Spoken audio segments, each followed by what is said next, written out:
Welcome back.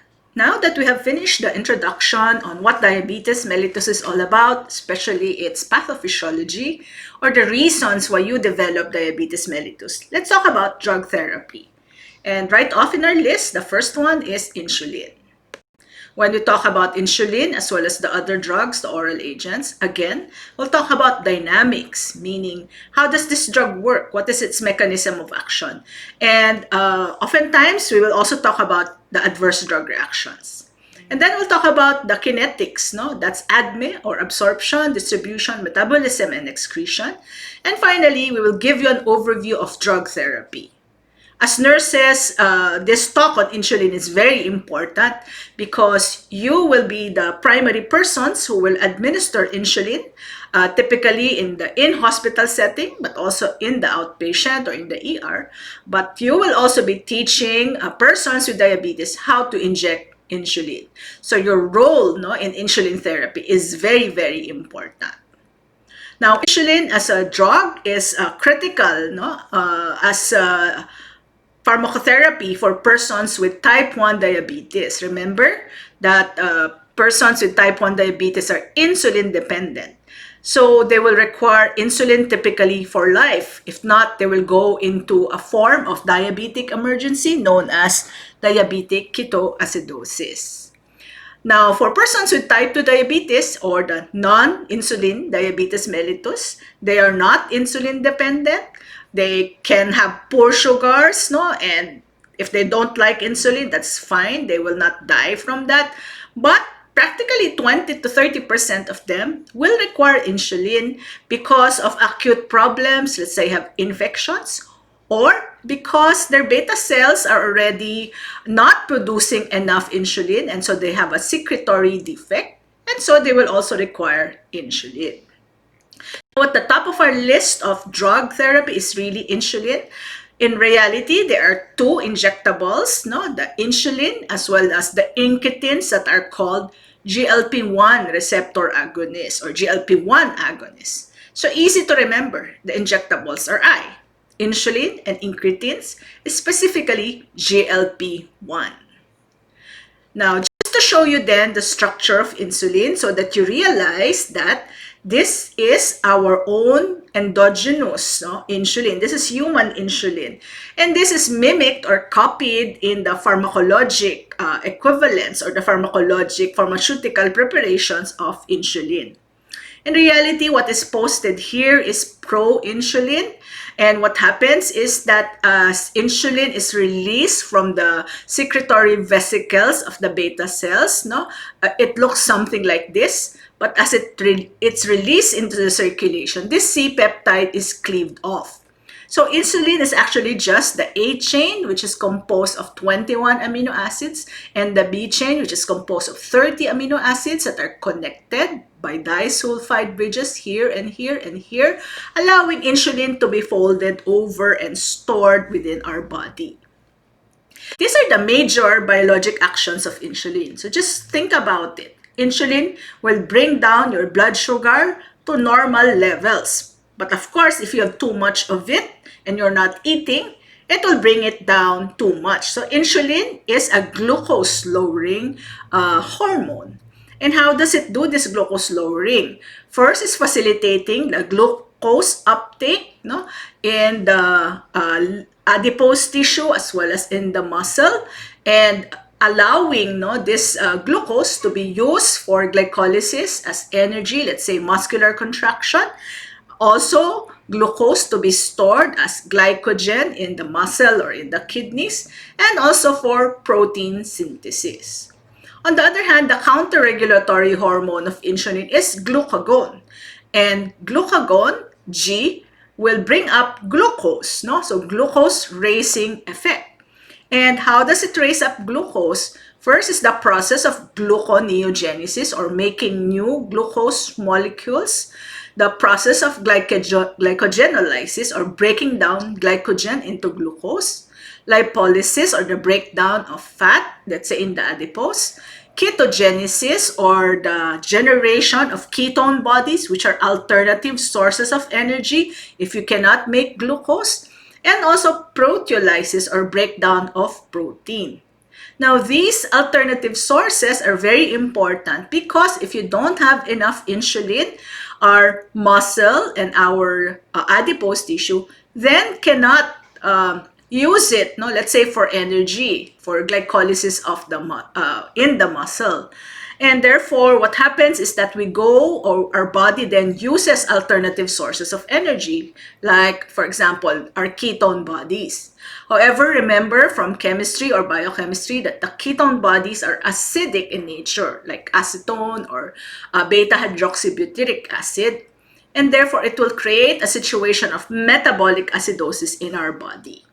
Imagine, therefore, if you have type 1 diabetes where you have an absolute lack of insulin and you have too much glucagon, you will have high sugar because of these processes, and you will have an elevation of your ketone bodies producing metabolic acidosis. And the patient can then go into dehydration and shock, a condition called diabetic ketoacidosis.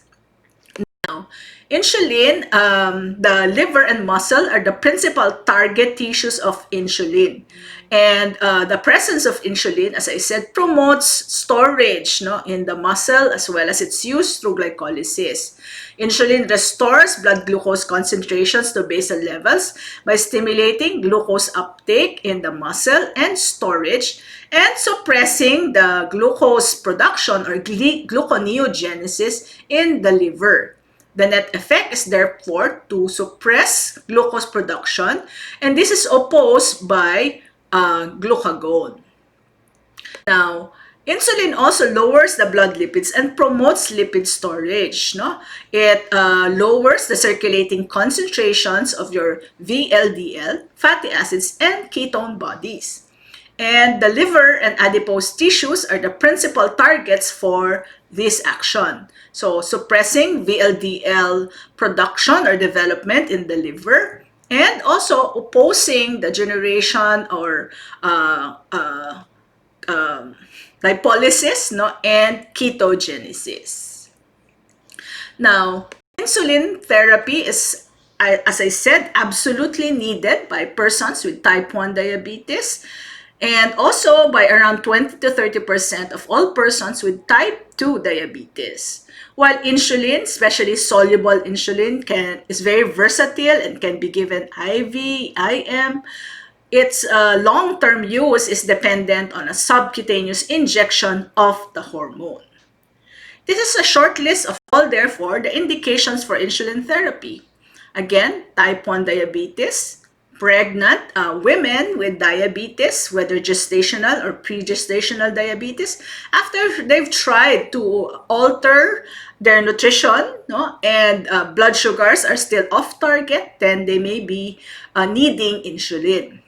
Again, persons with type 2 diabetes who are already on oral agents and they're still not controlled, then they will need insulin.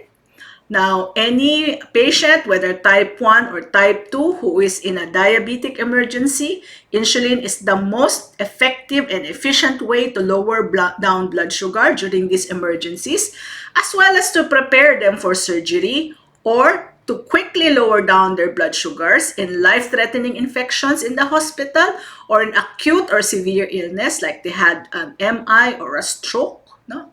And among persons with type 2 diabetes, if they're allergic to some of the oral agents, then insulin is always a good choice.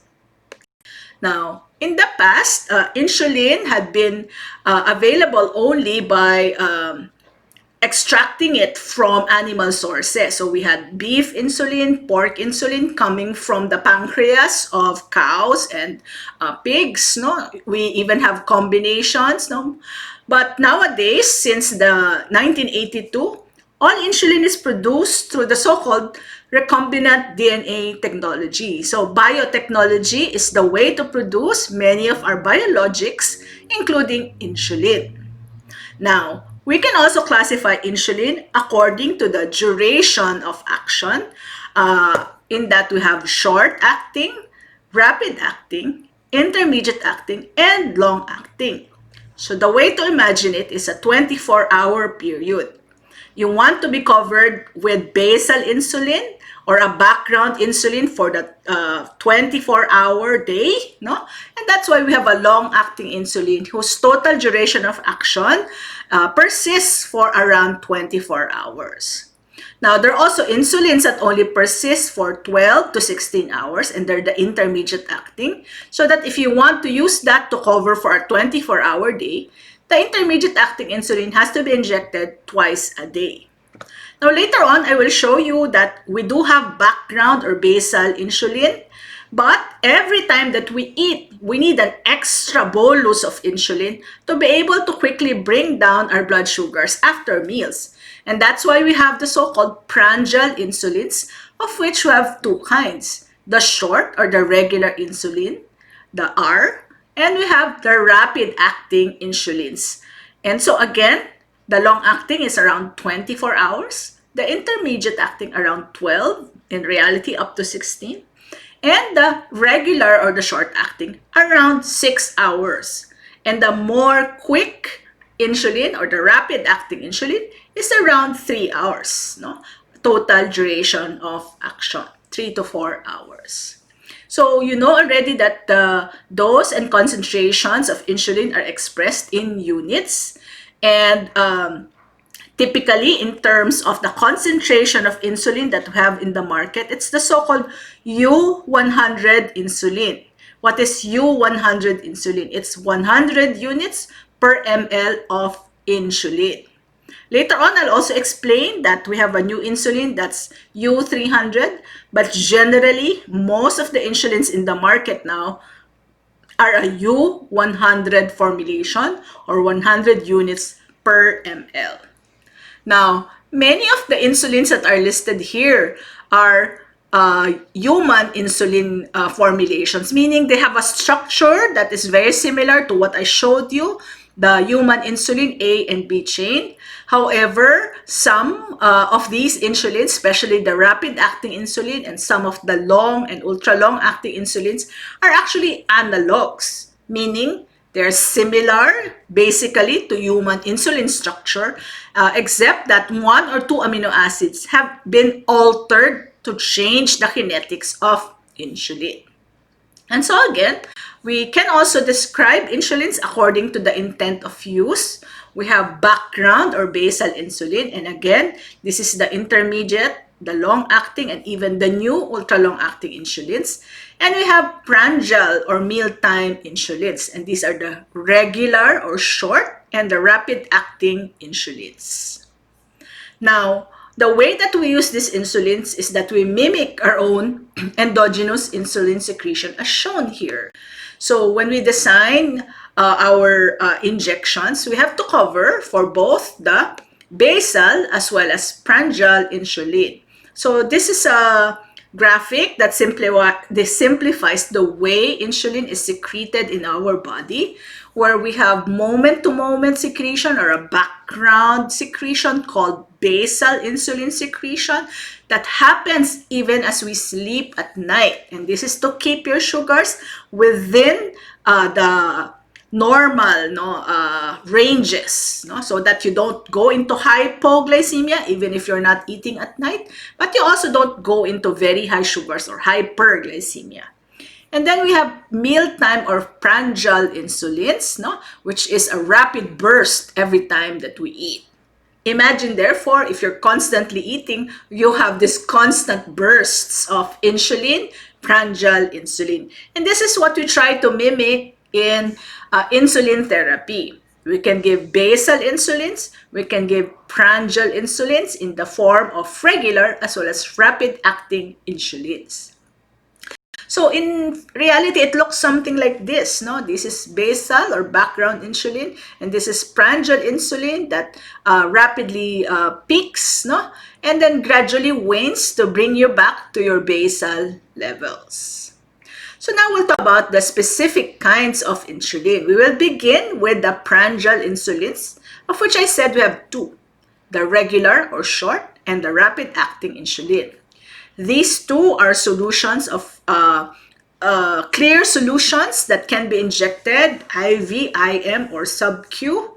And The difference though is that the regular human insulin or the short-acting insulin has to be injected 30 to 45 minutes before meals, while the rapid-acting analogs, no, of which they're listed here, can be injected 10 to 15 minutes before eating, or even while they're eating already. You can just then give it, no? And these are a result, no, of the alterations in the amino acid sequences of the human insulin. And why did they have to change this amino acid sequence? Uh, because of the problems. Now, even if this is human insulin, if you inject them subcutaneously, their kinetics is not ideal because they have to be injected 30 to 45 minutes before meals. So imagine telling a child, inject yourself now, but wait 30 minutes or maybe an hour before you eat your meal. And why is that? The reason is because after you inject human regular insulin into the subcutaneous tissue, so this is the skin, no, this is the insulin syringe and needle, you inject the insulin. Most of the pharmacologic preparations of human insulin, the insulin molecules clump into sixes or hexamers. And remember that I showed you the insulin molecule, that's a monomer. And it is monomeric insulin that is biologically active. However, within the insulin pen or within the insulin vial, insulin does not exist, no, as a monomer. Rather, it exists as hexamers because of the additives or the excipients that are added to keep your insulin stable, no, so that it does not degrade. So that when you inject it, the insulin molecules are formed into units of 6 or hexamers, and in the interstitial fluid of the subcutaneous tissue, no, these hexamers gradually break down into monomers, and after they break down into monomers, they're then absorbed into the capillary. This entire process takes around 30 minutes to an hour before it breaks down into monomers. And therefore, you have to tell them to inject 30 to 45 minutes before meals. Now, despite that, no, after injecting, the peak of that insulin, meaning the highest concentration of the insulin in the blood, will take around 2 to even 4 hours, and it persists in the body for around 6 to 8 hours. Here you can then compare with our endogenous, no, insulin secretion, which peaks in an hour. And that coincides with the peak of our blood sugar after we eat. So again, I will repeat that. When you eat, your blood sugar peaks or its highest an hour within eating, no? And so in order for your sugars not to go up so much, insulin is also secreted very rapidly, and it peaks its highest also at an hour to coincide with the peak of your blood sugar. However, when you inject regular human insulin, it takes an hour for it to dissolve. It also takes a while before it's at its peak, and that peak is around 2 hours. And that's the problem.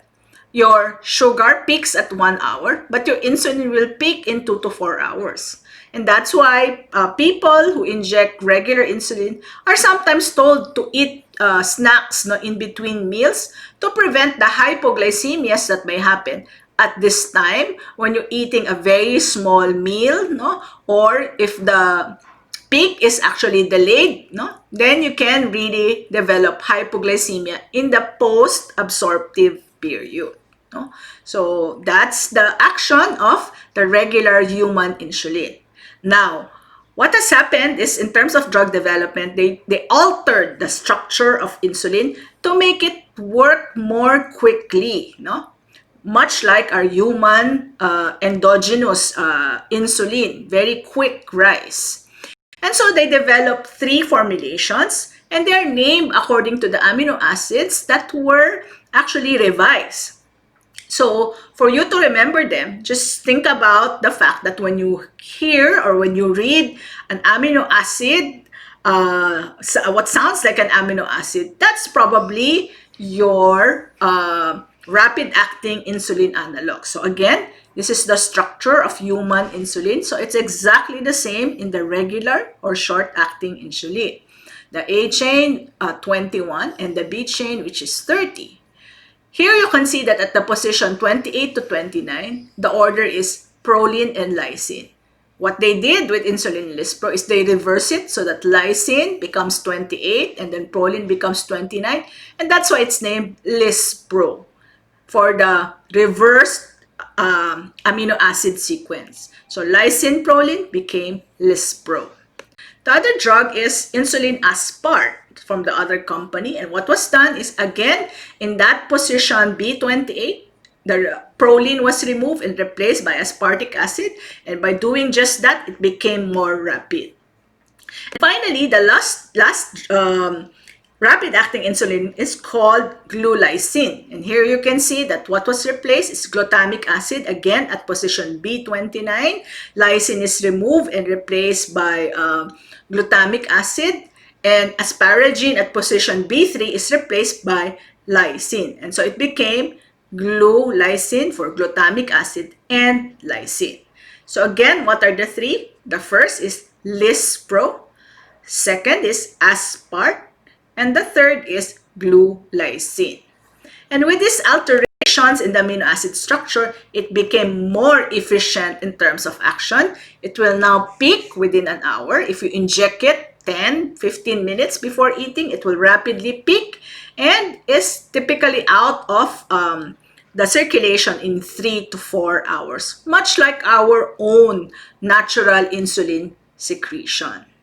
So now we've talked about the mealtime insulins. How about the basal or the background insulins? We also have three different kinds of background or basal insulin. The first are the intermediate acting insulin, and they last typically from 12 to 16 hours. And like I told you, you're very lucky. There's only one formulation now. It's called the NPH, so very easy to remember, intermediate NPH insulin or neutral protamine hagodorn. It's protaminated. It's actually the same as regular insulin. Protamine was added to prolong its action. It's also otherwise called isophane insulin suspension. So very easy to remember because intermediate, isophane insulin suspension, and intermediate, so it's N for neutral protamine hagodorn or NPH insulin. So again, just remember 12 because it's intermediate. And the long-acting insulins, which are the 24-hour insulins, we used to have ultralente in the past, the same as human insulin, but its action has been extended by adding zinc. What we now have is basal insulin analogs. No? So we have insulin glargine and insulin detemir.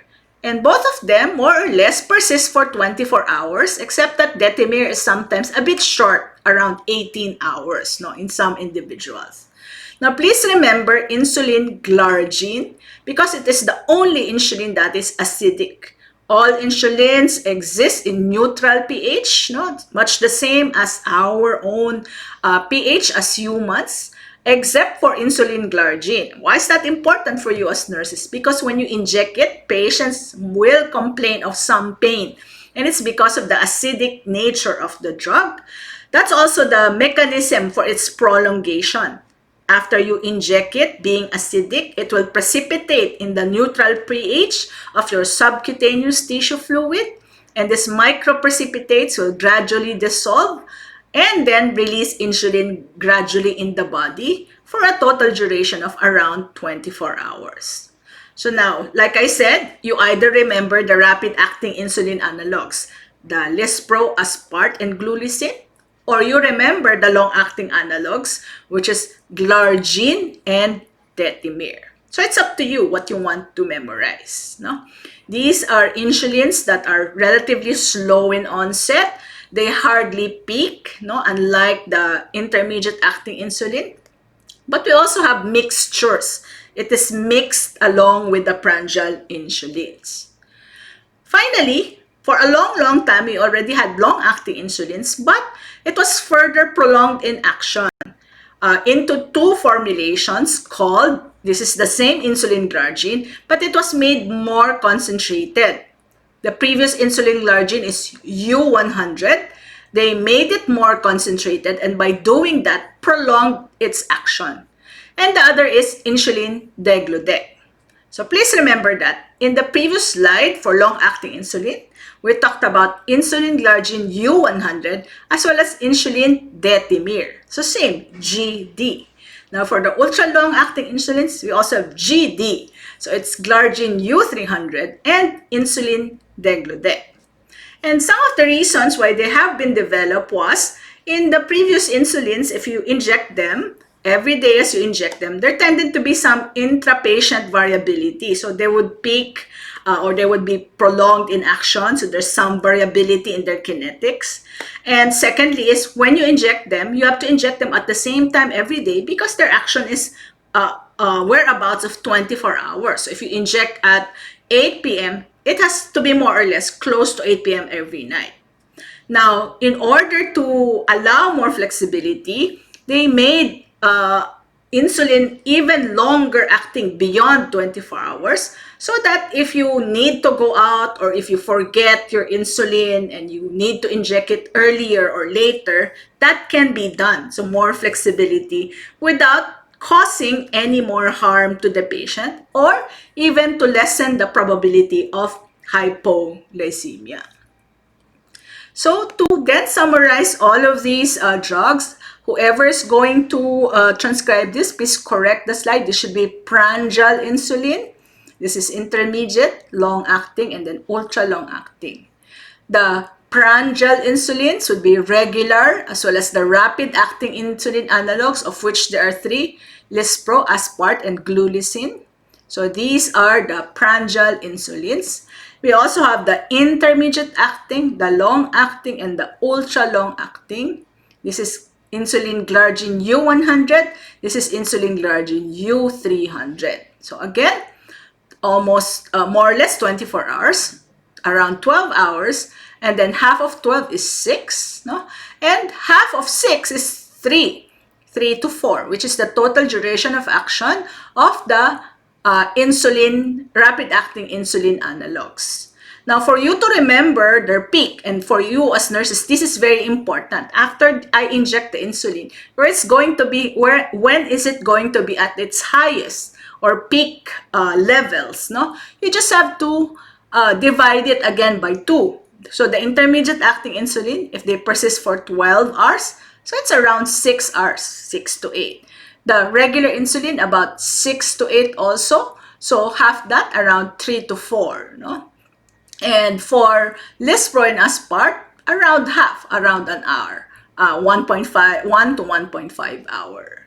So I hope that you were able to appreciate that. And these are the ultra-long-acting insulins whose action persists more than 24 hours. So just in case that you forget to inject, let's say you went to a party, you forgot your insulins, no? The action will still be there because it is ultra long acting. So again, 24 hours for the long acting analogs, 12 to 16 hours for the intermediate, and for the regular human insulin, 6 also. So more than 24, 24, 12, 6. And just some trade names for reference, you will encounter these when you rotate, no, already in the wards or in the in the hospitals or in the communities. Just to let you know that there are around three major insulin manufacturers.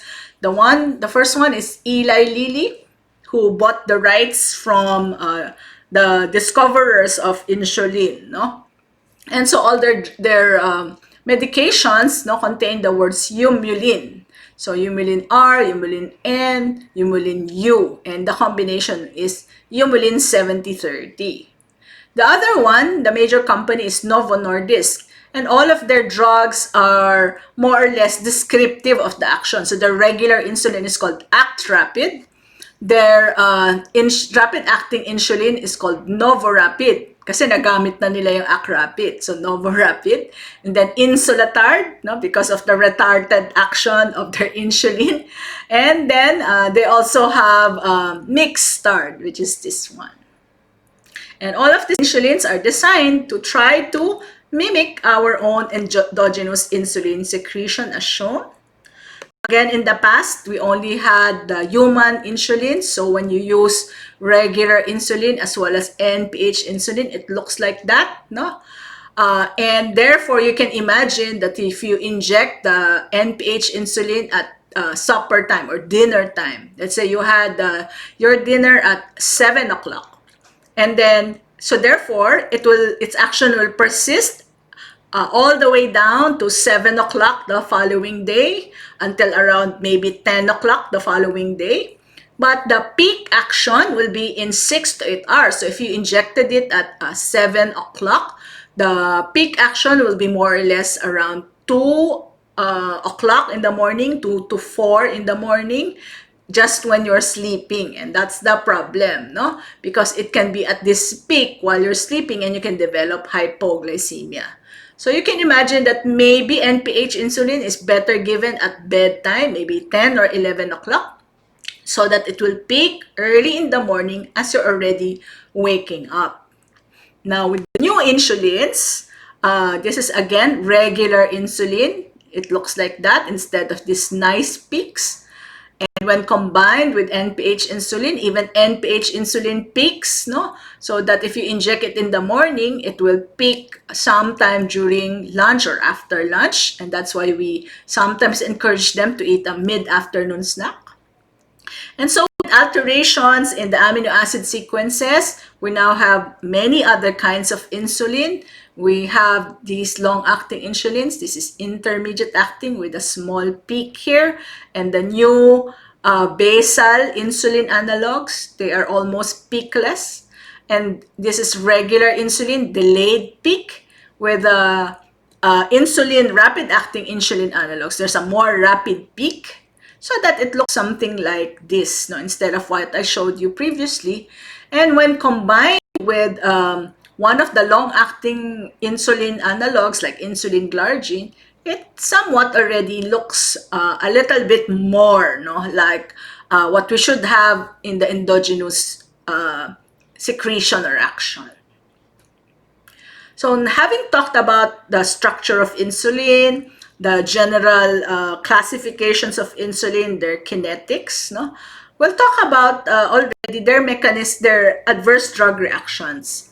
And you know that insulin, like I showed you, is a hormone that is anabolic, meaning it's important for storage, especially of glycogen. And that's why one of its most important adverse reactions is really weight gain. So you have to tell patients who use insulin that there's a potential to gain weight. Again, the main action of insulin is to lower down your blood sugar. And therefore, if you do not time your insulin injections well, or you do not time your exercise well in relation to insulin, or even your meals, no, you don't time them correctly in relation to insulin, there's a possibility of developing hypoglycemia. So again, it's just an extension of its therapeutic effect. In the past, there has also been other adverse drug reactions like lipoatrophy or lipohypertrophy. Imagine injecting yourself with porcine or beef insulin that's highly immunogenic, and some of them will develop either atrophy or a decrease in size of the fat tissue under the skin, or it would hypertrophy as a response to animal insulin. A few people, very few, develop insulin allergy, but it's not really due to insulin, but the other excipients, no, like the zinc or the protamine or even the phenol. And therefore, even severe allergic reactions like anaphylaxis is very, very rare. Now, as nurses, you will later on learn, or I'm not sure if you've already learned how to inject insulin, no? So again, insulin for long-term use is injected subcutaneously. So if this is the dermis or the skin, it's under the skin in the subcutaneous, not intramuscular. and it's the most consistent way to ensure that the kinetics or the way that insulin is absorbed is predictable. Because if you inject it into the muscle, especially if it's a muscle that moves around, you improve the blood circulation as you move, and so the insulin absorption will be faster than predicted. Now, we do need to talk about how to administer insulin, because in the past, the insulin needles were quite long at 12.7 millimeter. We now have shorter needles like 8 millimeter, and even I think already 6 millimeter needles for insulin syringes. And insulin syringes are calibrated according to the units, no? And so you have a 1 ml syringe, that's U100 total. You have a 0.5 ml syringe, that's a maximum of 50 units.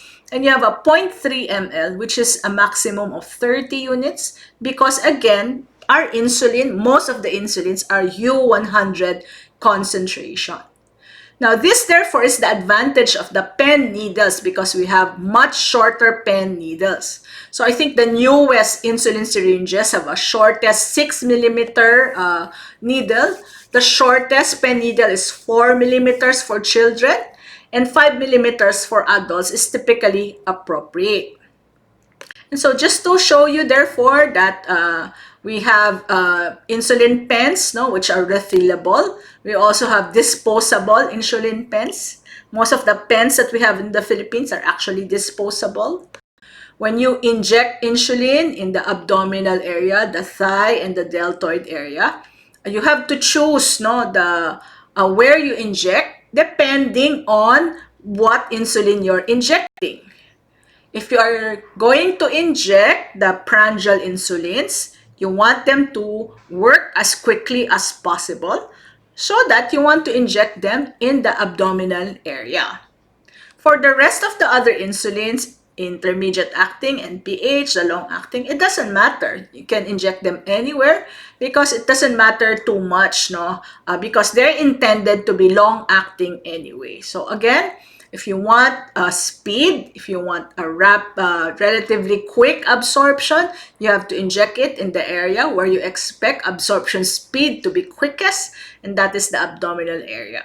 Why is it quickest? Because not only do you have a very thick subcutaneous tissue in the abdominal area, but you have a good capillary system, no?